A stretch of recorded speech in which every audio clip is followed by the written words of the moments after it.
भाजप उमेदवार अश्विनी जगताप, महाविकास आघाडीचे उमेदवार नाना काटे आणि अपक्ष उमेदवार राहुल कलाटे यांच्या विजयाचे समीकरण काय? कोण आहे तगडा उमेदवार आणि काय आहे त्यांचे चिंचवड विधानसभेचे व्हिजन? नमस्कार, मी विजय। चिंचवड विधानसभा निवडणुकीच्या प्रचाराला आता केवळ एकच दिवस उरलेला आहे आणि या तिन्ही उमेदवारांकडून प्रचार सभा, रोड शो, कोपरा बैठका यावर आता भर दिला जात आहे। आज आपण पाहणार आहोत या तिन्ही उमेदवारांच्या विजयाचे काय बलस्थान आहे आणि चिंचवड विधानसभेचे काय व्हिजन आहे। त्यामुळे हा रिपोर्ट आपल्याला शेवटपर्यंत पाहायचा। सर्वप्रथम पाहूयात अपक्ष उमेदवार राहुल कलाटे यांच्या विजयाचे समीकरण। राहुल कलाटे हे पिंपरी चिंचवड महानगरपालिकेत नगरसेवक म्हणून निवडून आले आणि ते शिवसेनेचे गटनेते देखील होते। गटनेते असताना सत्ताधारी भाजपाला त्यांनी सभागृहात अनेक प्रश्नांवर घाम फोडला।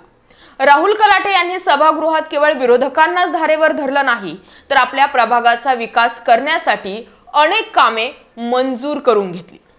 राहुल कलाटे हे एक उच्च शिक्षित असून त्यांचं शिक्षण हे बीकॉम पर्यंत झालेलं आहे। त्याच्या जोरावर त्यांनी पालिकेतील अधिकारी असो की मंत्रालयातील काही कामासंदर्भातील पाठपुरावा करणे असो, तो योग्य पद्धतीने करत प्रशासनावर आपली छाप सोडलेली आहे, हे नाकारता येणार नाही। राहुल कलाटे हे मोदी लाटे 2014च्या विधानसभा निवडणुकीत जेव्हा भाजपच्या वाघासमोर अर्थात लक्ष्मण भाऊ जगताप यांच्या विरोधात कुणी उमेदवार लढण्याची ताकद दाखवत नव्हता, त्यावेळी त्यांनी 63,000 मते मिळवली।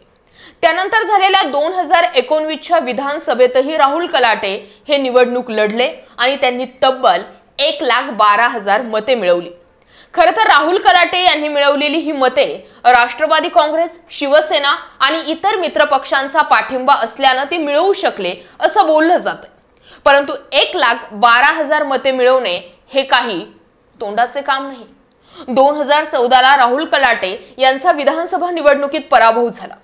त्यावेळी त्यांनी खचून न जाता पायाला भिंगरी बांधून मतदारसंघातील युवक, ज्येष्ठ, गोरगरीब, आयटी क्षेत्रातील मतदारांचे अनेक प्रश्न सोडवले। त्यांचे आरोग्याचे प्रश्न असो की तरुणांच्या शिक्षण आणि रोजगाराचे प्रश्न असो, हे सातत्याने सोडवत राहिल्यानं याची पोचपावती म्हणून 2019च्या विधानसभा निवडणुकीत त्यांना 1,12,000 मते मिळाली। ही मते आज त्यांचे विजयाची बलस्थाने मानले जात आहेत।